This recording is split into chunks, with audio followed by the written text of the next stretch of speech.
وہ کہتے ہیں یہ اللہ رب العزت نے مثال کے طور پہ کہا ہزاروں ہزار مہینوں سے رات بہتر ہے، سمجھانے کے لیے ہم کو کہا 1000 مہینوں سے افضل ہے۔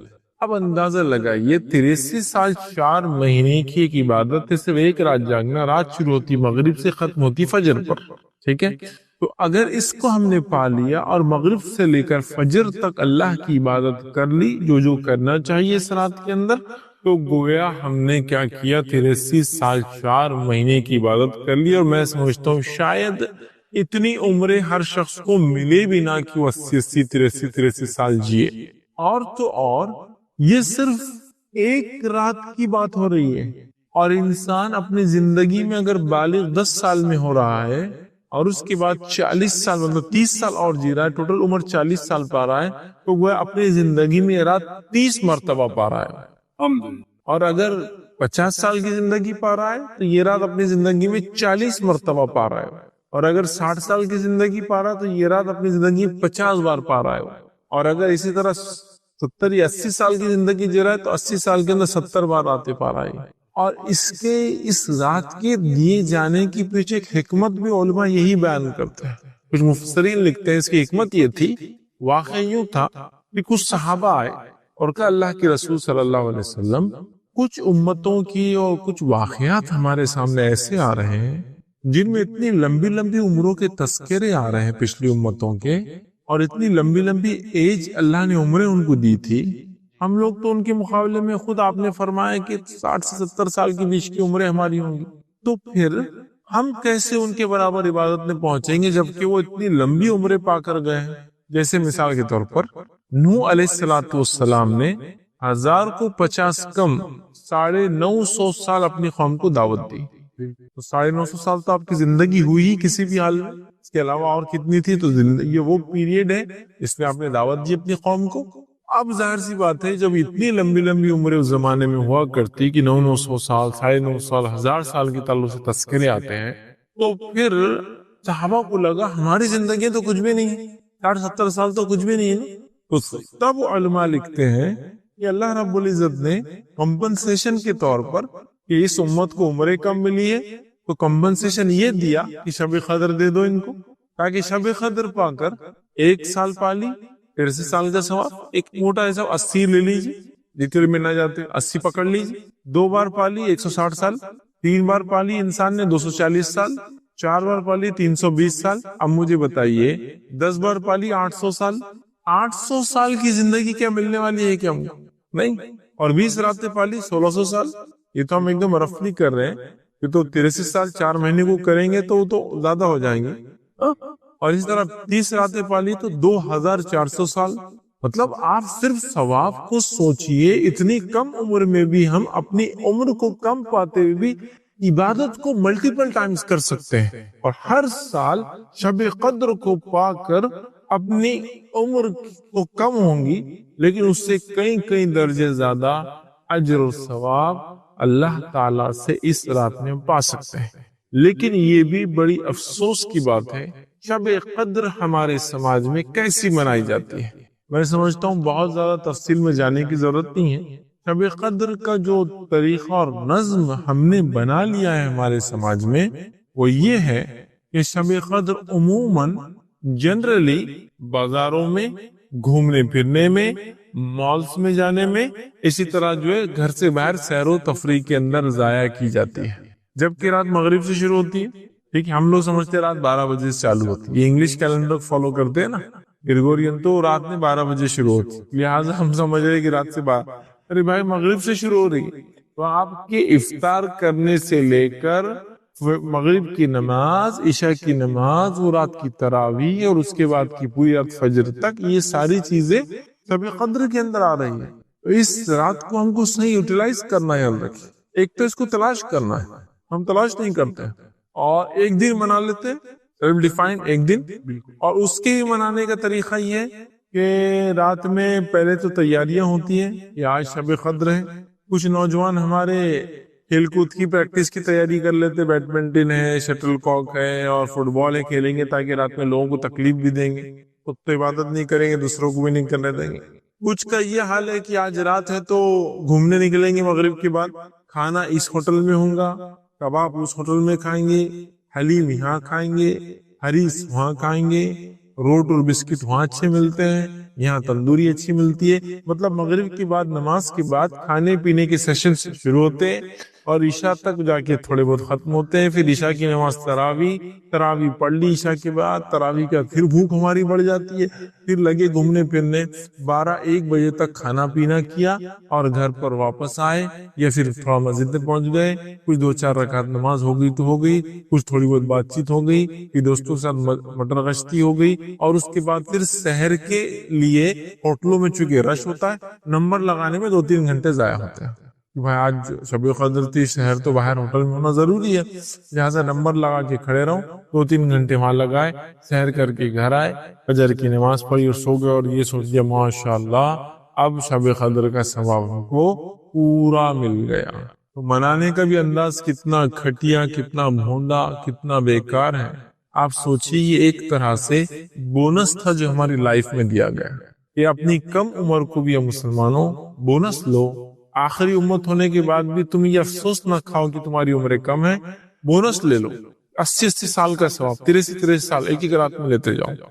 ہمیں کتنا محتاط ہو کے، کتنا پریکاشنری ہم نے اس رات کو منانا چاہیے تھا، بلکہ ہم نے تو صحت ہر چیز کا خیال رکھنا تھا کہ یہ رات مجھ سے نہ چھوٹے، کسی بھی حال میں نہ چھوٹے، اور اس کو پا کر اپنی لائف کو میں چینج کر لوں، رب کو راضی کر لوں، 80 سال کی عبادت کا فائدہ اٹھا لوں، اپنی مغفرت کا سامان جمع کر لوں، تلاوت قرآن کر لوں، ذکر و اذکار کر لوں، اور اس رات کے اندر جو ہے نمازیں کر لوں، مطلب قیام اللیل، تراویح، تہجد، جو بھی بولیے آپ، نمازیں پڑھ لوں، رب کو راضی کروں. یہ سب تو درکنار، اور یہ ہو رہا ہے. عورتوں کا حال بھی کچھ اسی طرح ہے. گھروں کے اندر عورتوں کا حال یہ ہے کہ ٹی وی کے سامنے بیٹھے ہیں، اللہ رحم کرے، مرد بھی دیکھتے ہیں لیکن عورتیں زیادہ دیکھ رہی ہیں. اب شب قدر ہے تو کچھ اسلامی پروگرام اور ڈرامے دیکھنا بھی تو ضروری ہے آج رات. اس کے بعد پھر کھانے پینے کی تیاری، سحر میں کیا کھائیں گے اس کی تیاری. کچھ لوگ تو شب قدر کو اس لیے جاگتے ہیں کہ وہ عید کی شرخرمے کی اور میٹھے جو پکوان بنتے اس کی تیاریاں کر رہے ہیں، بادام بھگا رہے ہیں، کاجو کاٹ رہے ہیں، کیوں شب قدر ہے نا.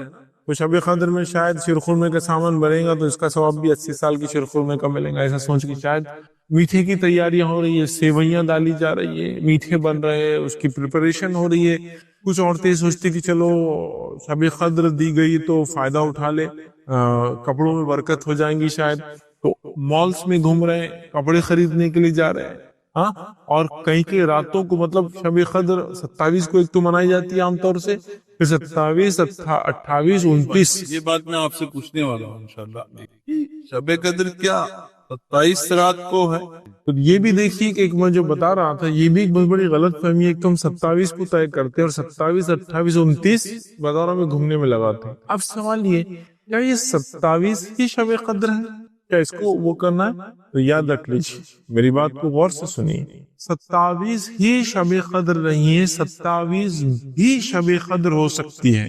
مطلب یہ ہوا کہ 27 بھی ہیں، کچھ اور راتیں بھی ہیں جو شب قدر ہو سکتی ہے، 27 بھی ہو سکتی ہے، لیکن 27 ہی نہیں ہے. یاد رکھیں، ہمارے پاس بر صغیر میں، انڈیا میں، پاکستان وغیرہ میں یہ طے کر لیا ہم نے کہ 27 ہی شب قدر ہے، جبکہ 27 بھی شب قدر ہو سکتی ہے. تو شب قدر کون سی رات ہے پھر؟ تو آئیے، نبی اکرم صلی اللہ علیہ وسلم کو شب قدر کی تاریخ بتائی گئی. سورہ قدر کی تفسیر ابن کثیر میں آپ دیکھ لیجیے. نبی اکرم صلی اللہ علیہ وسلم اس تاریخ کو ڈکلیئر کرنے باہر نکلے. مسجد سے باہر نکلے، 2 لوگوں میں فائٹنگ چل رہی تھی، جھگڑا چل رہا. جب ان کی فائٹنگ ختم ہوئی، چھڑایا گیا، آپ صلی اللہ علیہ وسلم نے فرمایا، مجھے شب قدر کی تاریخ بتا دی گئی تھی، لیکن اس جھگڑے کی وجہ سے وہ تاریخ مجھ سے بھلا دی گئی، اب اس کو تم تلاش کرو. ٹھیک ہے. پھر صحابہ نے آپ صلی اللہ علیہ وسلم نے بیان کی تلاش کرو. صحابہ نے کہا ہم کیا پوری سال میں کیسے تلاش کریں، کون سی تاریخ؟ پھر کہا اسے رمضان میں تلاش کرو، پھر کہا رمضان کے آخری عشرے میں تلاش کرو، اور پھر کہا رمضان کے آخری عشرے کی طاق راتوں میں، آڈ نائٹس میں تلاش کرو. تو شب قدر جس میں قرآن نازل ہوا تھا، یہ کون سی رات ہے؟ اب ہم کو ڈھونڈنا ہے. وہ 21 کی رات بھی ہو سکتی ہے، وہ 23 کی رات بھی ہو سکتی ہے، وہ 25 کی رات بھی ہو سکتی ہے، وہ 27 کی رات بھی ہو سکتی ہے، اور وہ 29 کی رات بھی ہو سکتی ہے۔ 5 راتوں میں سے کوئی ایک رات ہے شب قدر، تو شب قدر کو صرف 27 کو منانا ایک بہت بڑی غلط فہمی اور ایک بہت بڑے ثواب کو ضائع کرنے کا ذریعہ بن جائیں گے، یاد رکھیے۔ تو یہ 5 راتوں میں سے کوئی ایک رات ہو سکتی ہے، یاد رکھیے، یہ بات واضح ہے۔ لیکن ہم نے ایک تو پہلے تو طے کر لیا کہ 27 ہی ہے، جی اس کے بعد اس کو 27 کو کیسے جاگ کر مناتے ہیں، میں نے آپ کو طریقہ بھی بتا دیا اس سے پہلے۔ مطلب یہ آخر کیا وجہ ہے کہ لوگوں نے اس کو 27 طے کر لیا، جبکہ آپ لوگوں نے 27 کیوں اس کو طے کر لیا 27 ہی؟ دیکھیے، اصل نبی اکرم صلی اللہ علیہ وسلم نے کچھ صحابہ کو کچھ باتیں بتائی تھی، یہ ہو سکتی ہے، یہ ہو سکتی ہے، یہ علامت ہو سکتی ہے، تو کچھ صحابہ کے ساتھ 27 کو علامت ہوئی، کچھ کے ساتھ 21 کو علامت ہوئی، سمجھ رہے آپ؟ لیکن ہمارے پاس 27 کو بڑا مضبوطی سے پکڑ لیا گیا ہے، حالانکہ ایک علامت 21 کی بھی بڑی واضح ہے۔ ایک صحابی کو آپ صلی اللہ علیہ وسلم فرمایا، جب تم قدر جس رات ہوں گی اس روز بارش ہوں گی، اور وہ کہتے اس رات میں مسجد نبوی میں نماز پڑھ رہا تھا، اور چونکہ مسجد نبی کھجور کے پتے ڈالے ہوئے تھے، پانی ٹپکا، اور جہاں میں سجدہ کر رہا تھا وہاں نمی آ گئی، مطلب گیلا پن آ گیا تھا۔ تو 21 کی رات بھی ہو سکتی، 25 بھی ہو سکتی، 23 بھی ہو سکتی، 27 بھی، 29 بھی، لیکن ہمارے پاس نہ جانے کیوں 27 کو بڑا مضبوطی سے پکڑ لیا گیا ہے اور ڈکلیئر کر دیا گیا ہے شب قدر، مطلب نون۔ یہاں صحابہ پوری زندگی آخری عشرے میں اس رات کو تلاش کر رہے ہیں، اور ہم انڈینس یہ کہہ رہے ہیں الحمدللہ ہم کو 27 دے دی گئی، اب آپ جو ہے جا کر ڈھونڈتے رہیے، ہم کو پتا چل گیا۔ تعجب، امیزنگ، مطلب جبرائیل علیہ السلام ظاہر سی بات ہے آپ کو وہی لاتے تھے اور بتاتے تھے، آپ نے بتا دیا آخری عشرے میں تلاش کرو، اب آخری عشرے میں تلاش کرو اور ہم کہہ رہے نہیں ہم کو پتا چل گیا، تو کیا نبی اکرم صلی اللہ علیہ وسلم نے ہم کو نہیں بتایا اور ہم کو بعد میں پتا چل گیا، یہ بولنا چاہ رہے ہیں ہم لوگ؟ عطا نہیں ہو سکتا ہے۔ نبی اکرم صلی اللہ علیہ وسلم نے جب یہ کہا کہ آخری عشرے کی طاق رات میں تلاش کرو، تو پھر یہ کون ہوتا ہے 27 کو ڈکلیئر کرنے والا؟ 27 بھی ہو سکتی ہے، لیکن 27 ہی نہیں ہے، اس بات کو بھی ہمیں سمجھنا ہے۔ تو لہٰذا ہمیں کیا کرنا ہے؟ تلاش کرنا ہے، تلاش کرنا ہے۔ 5 فجر تک کی درس سن رہے ہیں، لیکن یہ بھی ہو سکتا ہے چونکہ پوری رات کنٹینیوسلی نماز پڑھنا ہی ممکن نہیں ہے، قرآن پڑھنا بھی نہیں، لہٰذا کچھ دیر آپ کو ایسا درس کہیں ہو رہا ہے تو اس کو بھی سن لے سکتے ہیں، یہ بھی انشاءاللہ جی اس میں شامل ہو جائیں گے، آپ یہ کام بھی بہرحال اس میں کر سکتے ہیں۔ خواتین کے اس طرح اس رات کو اس رات میں عبادت کریں، تو میں چاہوں گا کہ آپ اس بات کو اور آگے بڑھائیں۔ دیکھیے، خواتین کا جہاں تک معاملہ ہے اور شب قدر کا تعلق ہے، تو مرد اور خواتین دونوں کو ظاہر سی بات اپنی مغفرت کا سامان اس دنیا میں جمع کرنا ہے۔ تو خواتین کس طرح سے کریں؟ خواتین کے پیچھے دیکھیے بہت سارے کام ہوتے ہیں جن کی وجہ سے وہ زیادہ گھر کے کام مصروف ہوتی ہے جی، خاص طور سے رمضان ہے تو سحری کی تیاری ہے، افطار کی تیاریاں ہیں، اس کے بعد بچوں کی تعلیم تربیت کا یہ معاملہ ہے، پھر کبھی کبھار ان کے مخصوص ایام ہونے کی وجہ سے وہ فرائض سے دور ہوتی ہے، روزہ نہیں رکھ پاتی ہے، نماز نہیں، تو یہ کیسے عبادت کر شب قدر؟ سب سے پہلے تو میں گزارش کروں گا گھر کی خواتین سے کہ وہ خواتین کیا کرے، ایک پول بنائے۔ ایسا ہوتا ہے کار کسی کے پاس محلے میں تو کار پول بناتے ہیں، مطلب ایک آدمی کی کار ہے، 2-3 لوگ ساتھ جاتے ہیں اس کے۔ خواتین بھی کیا کرے، گھر میں مثال کے طور پر بچے ہیں، اب ظاہر سے پوری عورتیں اگر عبادت کریں گی تو بچوں کا کیا ہوگا؟ ایسا ذمہ لے لے کہ رات کے کچھ حصے میں کچھ عورتیں کچھ بچوں کو دیکھیں گی، اگر جاگ رہے ہیں، چھوٹے ہیں، دودھ ان کو دینا ہے رات میں، تو گھر میں مطلب بچے ایک جگہ سلائے جائیں، تاکہ ایک خاتون سمجھ لی شروعات کے ابتدائی رات کے حصے میں سلانے کا ذمہ لے، سلانے کے بعد ایک خاتون ان کی دیکھ بھال کرے، ایک خاتون فلاں کرے، اور باقی لوگ اپنی عبادت کرتے رہے، مطلب کچھ نہ کچھ کر کے اپنی ذمہ داریوں کو ایک دوسرے پر بانٹ دے۔ ایک عورت اگر روز کھانا بنائیں گی تو پوری رات چلے جائیں گے، لیکن اگر یہ بانٹ لے کہ مثال کے طور پر سحر کی تیاری تو آپ آٹا گوندھ لیجئے، آج میں روٹی ڈال دوں گی، آپ سالن کر لیجئے، عبادت بھی چالو ہے، کام بھی ڈسٹریبیوٹ کر لیے، بچوں کی ذمہ داری بھی ڈسٹریبیوٹ ہوگی، عبادت بھی ہوگی۔ اس پہ وہ خواتین جو نماز اور روزہ نہیں کر رہی ہے رمضان میں ان کے مخصوص ایام کی وجہ سے، جی تو وہ خواتین یہ کر سکتی ہے، چونکہ ان کے اوپر نماز بھی نہیں ہے، کچھ نہیں، وہ تھوڑا زیادہ وقت خالی رکھتی ہے، تو وہ چونکہ ان کو نماز بھی نہیں پڑھنا ہے، نہ نفل پڑھنا ہے، نہ فرض پڑھنا ہے، نہ ہی ان کو روزہ رکھنا ہے، وہ خاتون بچوں کا تھوڑا زیادہ خیال رکھ لے، وہ خاتون کوشش کرے کہ کھانا وغیرہ وہ بنا کے دے دے شہر میں، تاکہ یہ خواتین جو پاکیزہ حالت میں وہ عبادت کر لے۔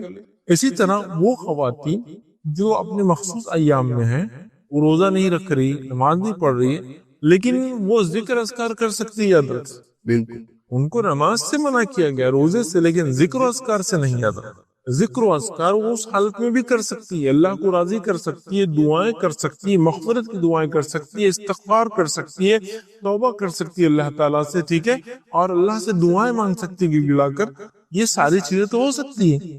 لہٰذا وہ خواتین بھی اس رات کا فائدہ اٹھائے جو روزے اور نماز نہیں کر رہی، وہ خواتین بھی اٹھائے جو بچے والی ہے، وہ خواتین بھی فائدہ اٹھائے جن کو رات میں ذمہ داریاں کھانا وغیرہ پکانا ہے، لیکن اگر یہ ایک دوسرے پہ ذمہ داریاں بانٹ لے، سب مل کے تھوڑا تھوڑا کام کرے، تو انشاءاللہ عزیز ہماری عورتیں قدر بھی پا سکتی ہے آسانی سے۔ ورنہ بہت ساری عورتیں کمپلین کرتی ہیں، ارے مولوی صاحب پورا کام رات بھر ہوتا ہے، مجھے سب گھر کا بنانا ہے، لیکن کچھ راتوں میں یہ جو قدر کو پانے کا مسئلہ ہے، جی اس میں ڈسٹریبیوشن آف ورک ہو، کام کو بانٹا جائے، سب مل کر کرے، قدر کی قدر مل جائے، کام کا کام کنٹینیو ہوتا رہے، بہرحال یہ دونوں چیز ایک ساتھ ہو سکتی ہیں۔ جزاکم اللہ خیر۔ پھر صاحب لیلۃ القدر کی اور کیا فضائل ہیں، کچھ خاص اور جو اہم؟ جی جی دیکھیے، لیلۃ القدر کے تو جو فضائل آتے ہیں ان میں سے ایک فضیلت یہ بھی ہے، میں آپ کے سامنے جو حدیث رکھتا ہوں، نبی اکرم صلی اللہ علیہ وسلم کی ایک روایت آپ نے فرمایا اور کہا، جو متفق علیہ، صحیح بخاری و صحیح مسلم کی حدیث آپ نے فرمایا، ابو ہریرہ رضی اللہ عنہ حدیث کے راوی وہ کہتے ہیں، رسول اکرم صلی اللہ علیہ وسلم نے فرمایا، جس نے لیلۃ القدر میں ایمان کے ساتھ ثواب کی نیت سے قیام کیا، بالکل دو باتیں آئی، جس نے لیلۃ القدر میں ایمان کے ساتھ ثواب کی نیت سے قیام کیا، مطلب لیلۃ القدر میں نماز پڑھنا، نفل رات کی نماز پڑھنے کی کیا فضیلت ہے؟ تو آپ نے فرمایا جس نے لیلۃ القدر میں ایمان کے ساتھ ثواب کی نیت سے قیام کیا، غفر له ما تقدمت من ذنبک، اس کے پچھلے تمام گناہ معاف ہو جاتا ہے۔ سبحان اللہ، یہ اس کی فضیلت، اس کے پچھلے تمام گناہ معاف ہو جاتے ہیں۔ جس نے قیام اللیل مطلب رات کی نماز پڑھی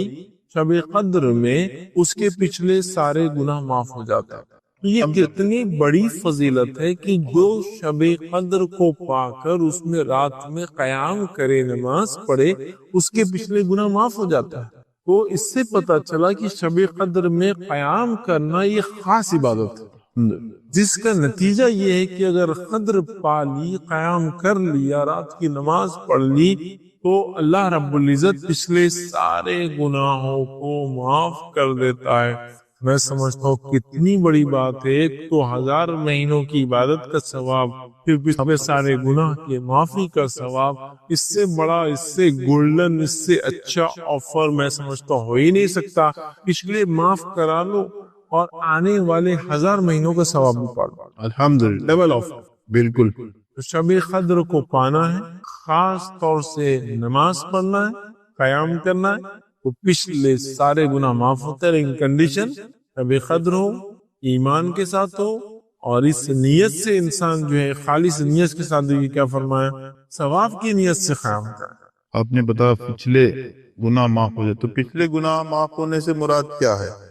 کیا سارے گناہ معاف ہو جاتے ہیں یا صغیرہ گناہ معاف ہوتے ہیں، کبیرہ گناہ باقی رہتے ہیں؟ اس سے کچھ کبیرہ گناہ تو بغیر توبہ کے معافی نہیں ہوتے، یہ صغائر ہے، صغیرہ ہی ہوتے ہیں، جیسا کہ ایک وضو سے دوسرے وضو کے بیچ میں وضو گناہ ختم کر دیتا ہے، ایک نماز سے دوسری نماز کے بیچ کی گناہ ختم ہو جاتے ہیں، 9 ذی الحجہ کا روزہ رکھے اس کے جو ہے 2 سال کے گناہ معاف ہو جاتے ہیں، جو محرم کے 2 روزے رکھے 9 10 یا 10 11 کا اس کے 1 سال کے گناہ معاف ہوتے ہیں۔ یہ تمام باتیں جو آتی ہے یہ صغائر کے تعلق سے ہوتی ہے، بس صغیرہ گناہ چھوٹے گناہ، لیکن کبائر جو ہوتے بغیر توبہ کے معاف نہیں ہوتے، لہٰذا اس سے مراد صغیرہ گناہ تو پچھلے سارے صغائر ہمارے ختم ہو سکتے ہیں اس عمل کی وجہ سے۔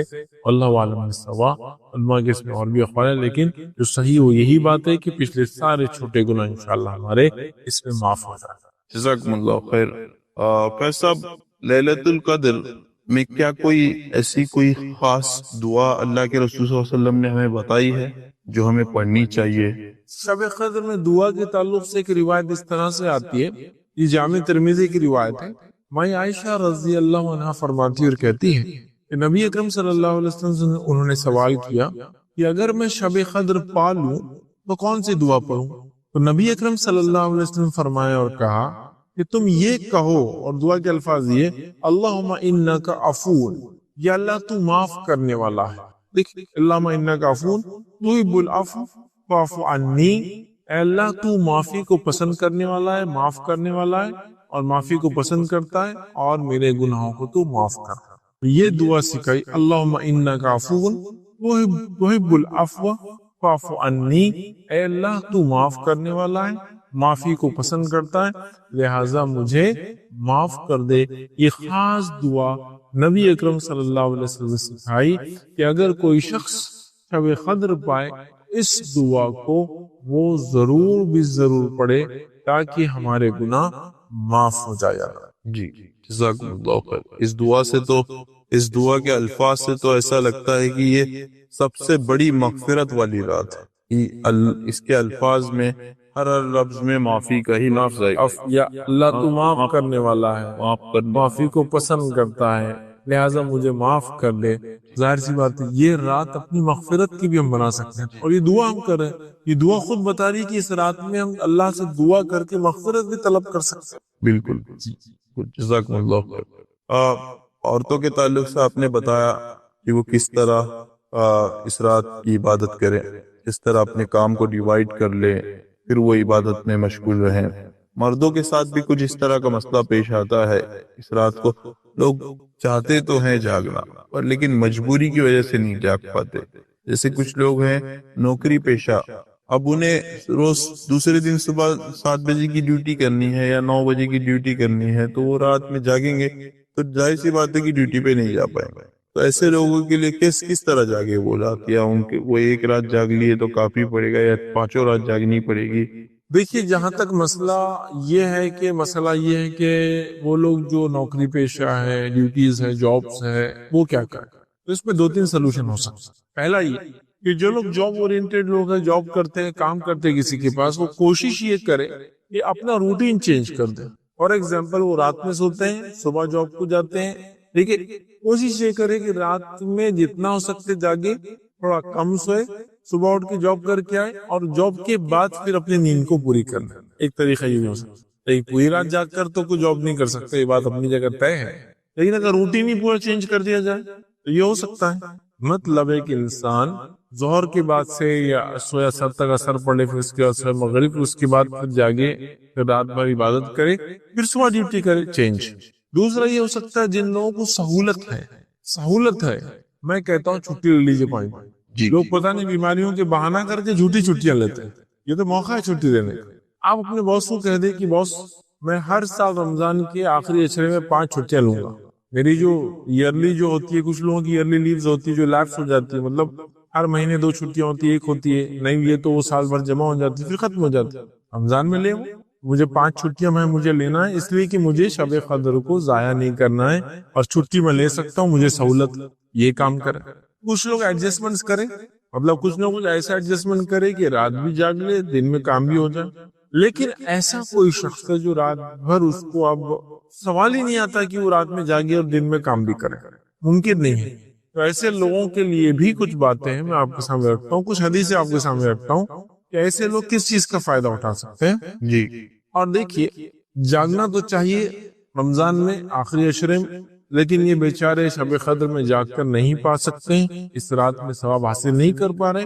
تو ایسے لوگوں کے لیے آئیے ایک روایت ہے جو جامع ترمذی کی حدیث ہے، اور ابو ذر غفاری رضی اللہ عنہ اس کے راوی کہتے ہیں کہ رسول اکرم صلی اللہ علیہ وسلم فرمایا اور کہا، جس نے رمضان میں امام کے واپس ہونے تک امام کے ساتھ قیام کیا، مطلب امام نے جتنی دیر نماز پڑھی اتنی دیر نماز پڑھی، اس نے بھی امام کے ساتھ قیام کیا، یعنی نماز تراویح وغیرہ با جماعت پڑھی جب تک وہ نماز پڑھ رہا تھا، اس کے لیے ساری رات قیام کا ثواب لکھا جاتا ہے. الحمدللہ. اب کوئی انسان مجبور ہے، جاب کے بغیر کام ہو نہیں سکتا، چھٹی مل نہیں سکتی، سہولت نہیں ہے، کیا کرے؟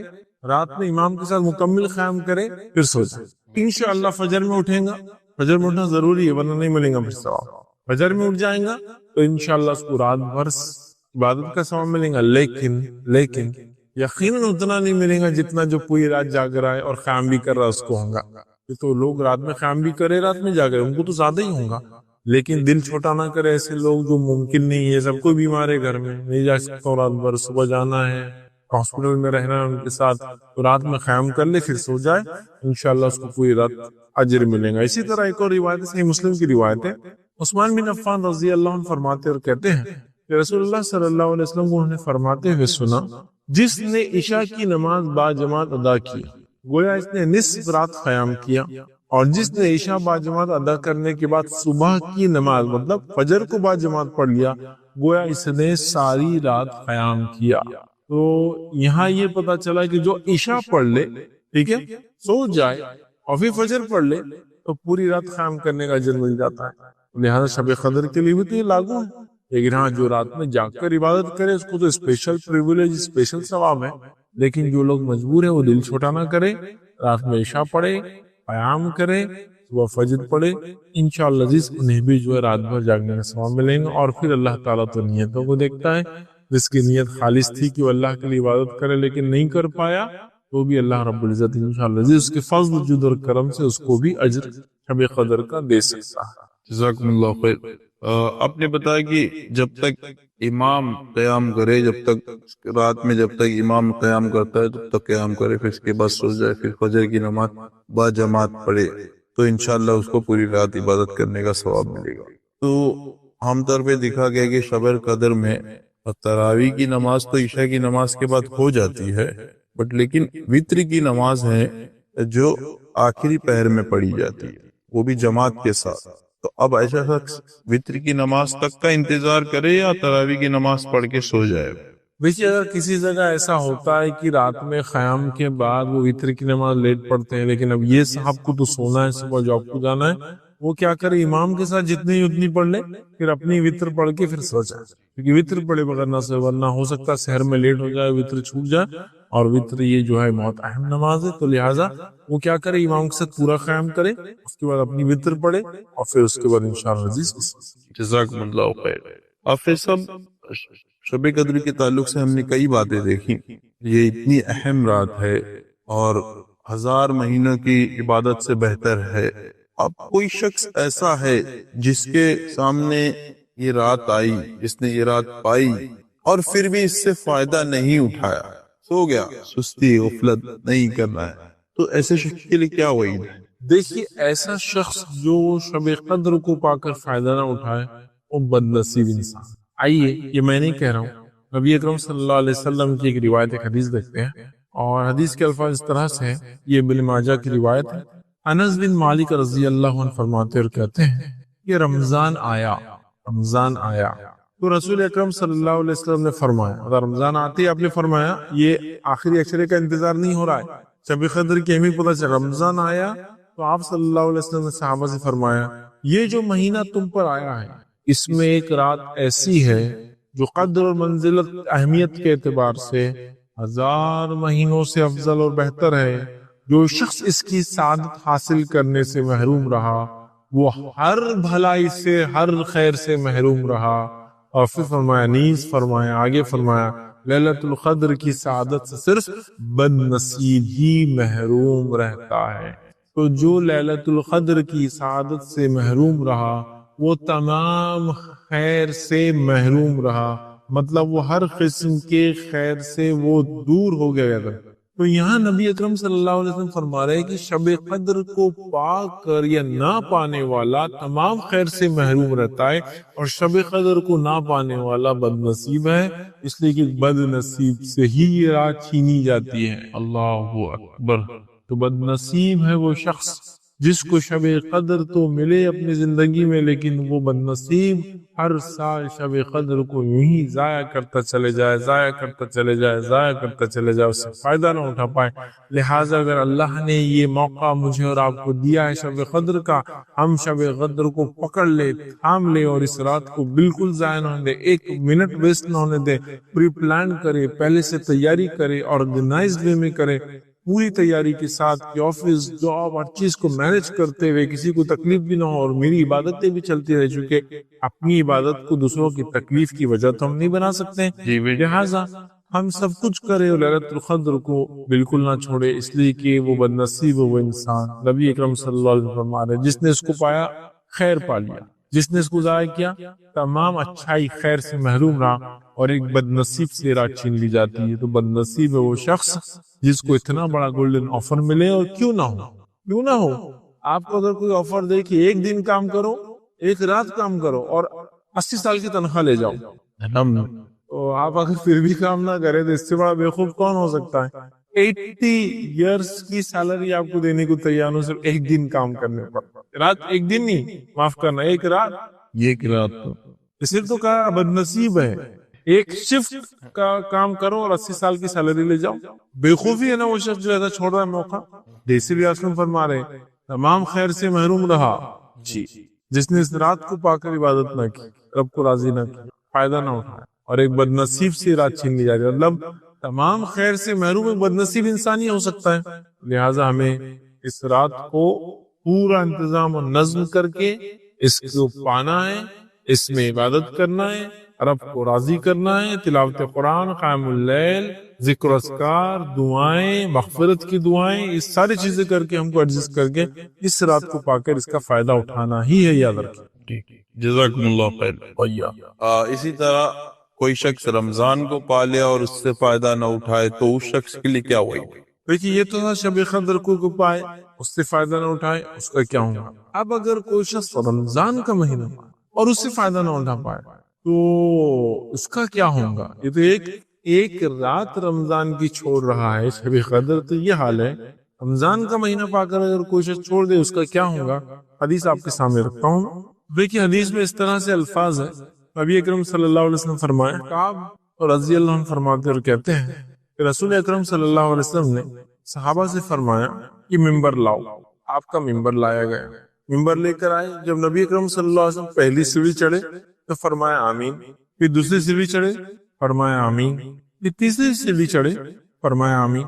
اسی طرح آپ صلی اللہ علیہ وسلم تیسری سیڑھی چڑھے تب بھی آمین کہا. تو جب نبی اکرم صلی اللہ علیہ وسلم ممبر سے نیچے تشریف لائے تو صحابہ نے کہا اللہ کے رسول صلی اللہ علیہ وسلم، آج ہم نے آپ کو ایسی بات کرتے ہوئے سنا ہے یا دیکھا ہے جو اس سے پہلے آپ نے ایسا کبھی نہیں کیا. ممبر منگوایا، 1 2 3 ممبر کے سٹیپ سیڑھیاں چڑھی، آمین آمین آمین کہا، ایسا کیوں کیا آپ نے؟ تو نبی اکرم صلی اللہ علیہ وسلم فرمایا کہا کہ مجھے جبرائیل نے کہا تھا یہ کرنے کے لیے، اور جبرائیل نے فرمایا اور کہا کہ میرے پاس آئے اور کہا اس آدمی کے لیے ہلاکت ہے. تو ممبر منگاؤ کہا، اور ممبر پہ نبی اکرم صلی اللہ علیہ وسلم کچھ بتانے کے لیے چڑھا کرتے تھے، خطبہ، واعظ، نصیحت.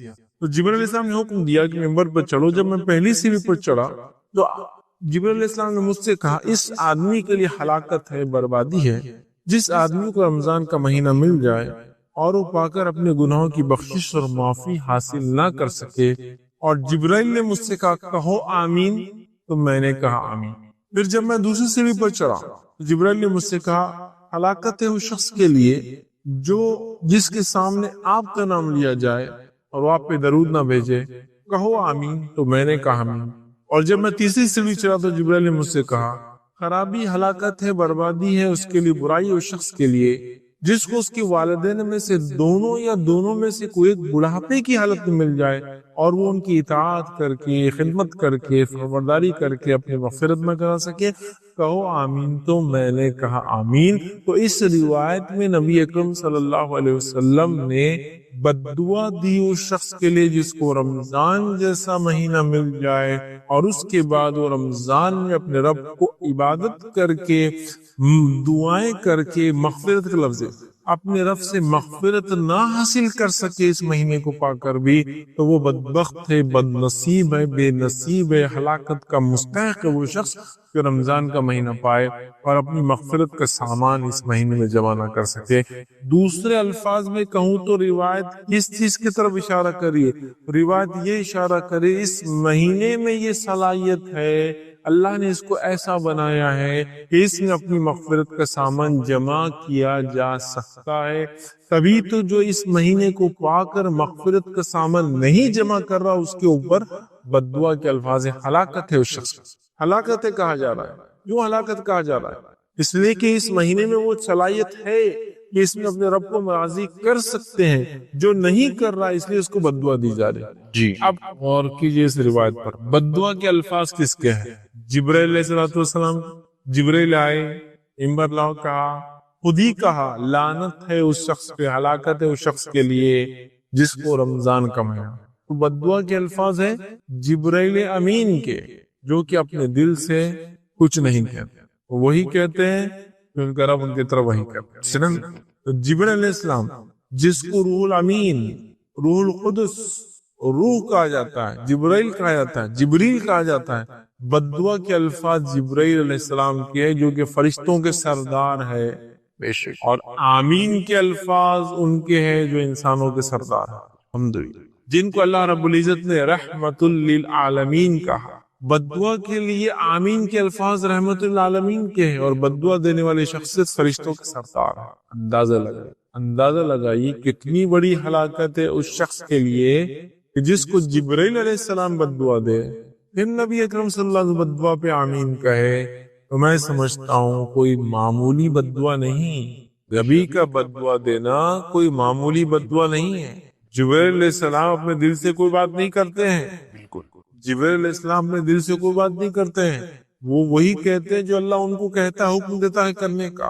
تو جبرائیل علیہ السلام کا آ کر یہ کہنا ہلاکت ہے، اور نبی اکرم صلی اللہ علیہ وسلم کو اس میں آمین کہنا، میں سمجھتا ہوں یہ دونوں ایسے دو چیزیں مل جا رہی ہے کہ واقع میں وہ شخص کے لیے ہلاکت ہے جو رمضان کا مہینہ پائے اور اپنے لیے مغفرت کا سامان جمع نہ کر سکے۔ اور دیکھا ہوئے تو ہاں بدبخت ہے وہ ہلاکت ہے، بربادی ہے، خرابی ہے اس شخص کے لیے جو رمضان پا کر بھی اپنی مغفرت کا سامان میرا اس میں جمع نہ کر سکے۔ کہ یہ ہے اس شخص کے لیے جو رمضان پائے اور اس سے فائدہ اگر نہ اٹھا سکے۔ اور وہ میرا عنوان ہوگا انشاءاللہ عزیز جو ہے نفل نماز فضیلت، اس لیے کہ عبادات اللہ رب العزت نے مختلف ہمیں دیے ہیں، اور یہ عبادت ظاہر سی بات ہے یہ ہمارے انسان کے نفع کے لیے ہوتی ہے، اور عبادتوں کے کرنے سے اللہ رب العزت خوش ہوتا ہے کہ اس کے بندے کو جو اللہ رب العزت نے کرنے کا حکم دیا ہے جس کو وہ پسند کرتا ہے۔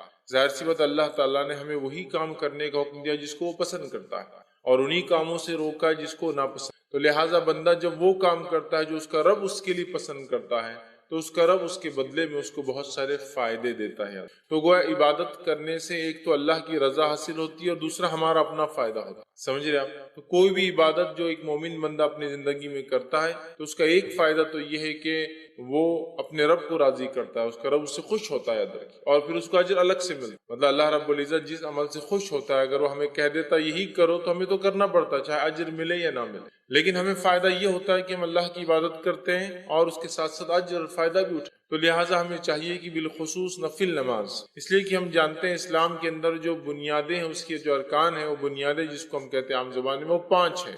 سب سے پہلے توحید ہے، اللہ کو ایک ماننا، شہادت جس کو کہتے ہیں، پھر اس کے بعد نماز قائم کرنا ہے نا۔ تو گویا اللہ کو ایک ماننے کے بعد جو سب سے اہم چیز ہے وہ ہے نماز کا قائم کرنا، اور اللہ رب العزت کو یہ بے انتہا پسندیدہ عبادت ہے، یاد رکھیں۔ اس لیے اللہ رب العزت نے اس کی بڑی اہمیت رکھی۔ نماز کی تو ویسے یوں ہی بڑی اہمیت ہے، ہم سب جانتے ہیں کہ سارے اسلام کے ارکان یا احکام جو ان کا تعلق کہیں نہ کہیں چاند سے ہے۔ مطلب یہ کہ زکوٰۃ دینا ہے تو 1 سال گزر جائے، مطلب چاند 1 سال ہو جائے، 355 دن گزر جائے۔ اسی طرح حج کرنا ہے تو ایام جو دن کا ہم اعتبار مہینے کاؤنٹ کرتے ہیں وہ بھی چاند سے ہوتے ہیں۔ اسی طرح ہم دیکھیں تو عبادتوں کا تعلق جو ہے چاند سے ہوتا ہے، لیکن نماز ایک ایسی مخصوص عبادت ہے، اس کی فضیلت ہے کہ اس کا تعلق سورج سے ہے۔ معنی یہ کہ جب سورج نکلتا ہے اس سے پہلے ایک نماز پڑھنا ہے، سورج جب بیچ سے ہٹ جاتا ہے تو ایک نماز پڑھنا ہے، ڈوبنے سے کچھ وقت پہلے ایک نماز پڑھنا ہے، ڈوبنے کے بعد ایک پڑھنا ہے، ڈوبنے کے بعد کچھ دیر بعد ایک اور پڑھنا ہے۔ مطلب اس کا تعلق سورج سے ہے۔ نماز ایک ایسی اہم عبادت ہے کہ ساری عبادتوں کو بھیجا گیا، روزے کا حکم آیا، اسی طرح زکوٰۃ کا حکم آیا، حج کا حکم آیا، لیکن نماز کو اگر آپ دیکھیں تو یہ بلا کر دی، تو یہ بہت اہم ہے۔